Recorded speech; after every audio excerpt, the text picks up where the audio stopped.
بسم اللہ الرحمن الرحیم۔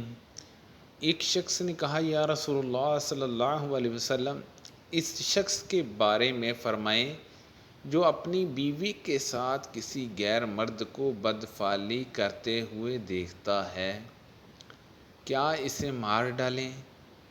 آخر اس مرد نے اپنی بیوی کے ساتھ مسجد میں اعلان کیا اور اس وقت میں موجود تھا۔ نبی کریم صلی اللہ علیہ وسلم ان کے گھر تشریف لائے۔ آپ صلی اللہ علیہ وسلم نے پوچھا کہ تم اپنے گھر میں کہاں پسند کرتے ہو کہ میں تمہارے لیے نماز پڑھوں؟ اتبان نے بیان کیا کہ میں نے ایک جگہ کی طرف اشارہ کیا۔ پھر نبی صلی اللہ علیہ وسلم نے تکبیر کہی اور ہم نے آپ کے پیچھے صف بندی۔ پھر آپ نے 2 رکعت نماز نفل پڑھی۔ اتبان بن مالک انصاری رضی اللہ عنہ رسول اللہ صلی اللہ علیہ وسلم کے صحابی اور غزوہ بدر کے حاضر ہونے والوں میں سے تھے۔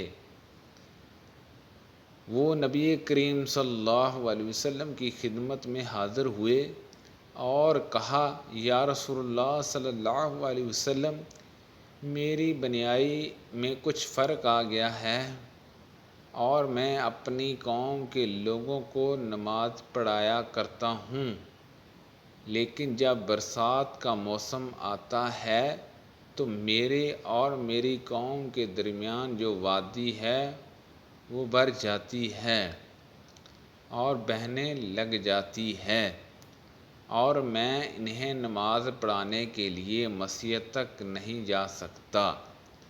یا رسول اللہ صلی اللہ علیہ وسلم، میری خواہش ہے کہ آپ میرے گھر تشریف لائیں اور کسی جگہ نماز پڑھ دیں تاکہ میں اسے نماز پڑھنے کی جگہ بنا لوں۔ راوی نے کہا کہ رسول اللہ صلی اللہ علیہ وسلم نے اتبان سے فرمایا، انشاءاللہ تعالی میں تمہاری اس خواہش کو پورا کروں گا۔ اتبان نے کہا کہ دوسرے دن رسول اللہ صلی اللہ علیہ وسلم اور ابو بکر صدیق رضی اللہ عنہ جب دن چڑھا تو دونوں تشریف لے آئے اور رسول اللہ صلی اللہ علیہ وسلم نے انہیں اندر آنے کی اجازت چاہی۔ میں نے اجازت دے دی۔ جب آپ گھر میں تشریف لائے تو بیٹھے بھی نہیں اور پوچھا کہ تم اپنے گھر کے کس حصے میں مجھ سے نماز پڑھنے کی خواہش رکھتے ہو؟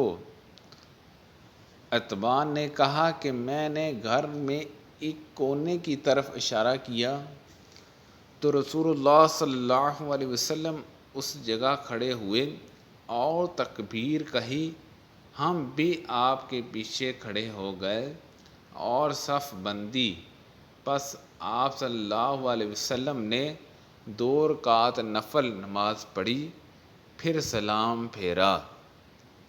اتبان نے کہا کہ ہم نے آپ کو تھوڑی دیر کے لیے روکا اور آپ صلی اللہ علیہ وسلم کی خدمت میں حلیم پیش کیا جو آپ صلی اللہ علیہ وسلم ہی کے لیے تیار کیا گیا تھا۔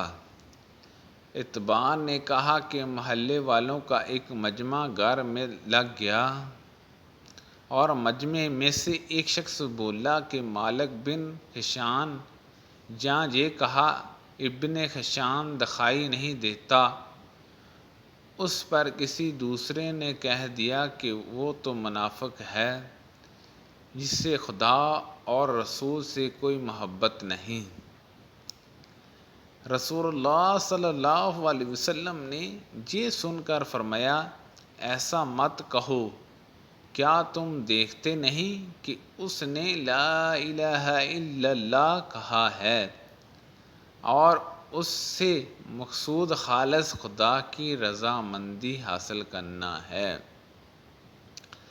تب منافقت کا الزام لگانے والا بولا کہ اللہ اور اس کے رسول کو زیادہ علم ہے، ہم تو بظاہر اس کی تو جاہلیت اور دوستی منافقوں ہی کے ساتھ دیکھتے ہیں۔ رسول اللہ صلی اللہ علیہ وسلم نے فرمایا کہ اللہ تعالیٰ نے لا الہ الا اللہ کہنے والوں پر اگر اس کا مقصد خالص خدا کی رضا حاصل کرنا ہو دوزخ کی آگ حرام کر دی ہے۔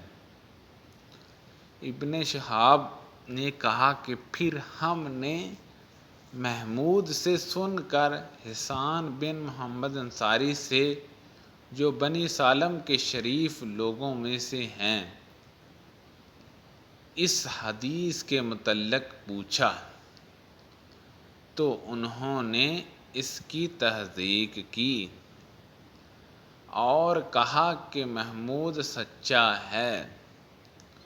سورج گہن ہوا تو نبی کریم صلی اللہ علیہ وسلم نے نماز پڑھی اور فرمایا کہ مجھے آج دوزخ دکھائی گئی، اس سے زیادہ بھیانک منظر میں نے کبھی نہیں دیکھا۔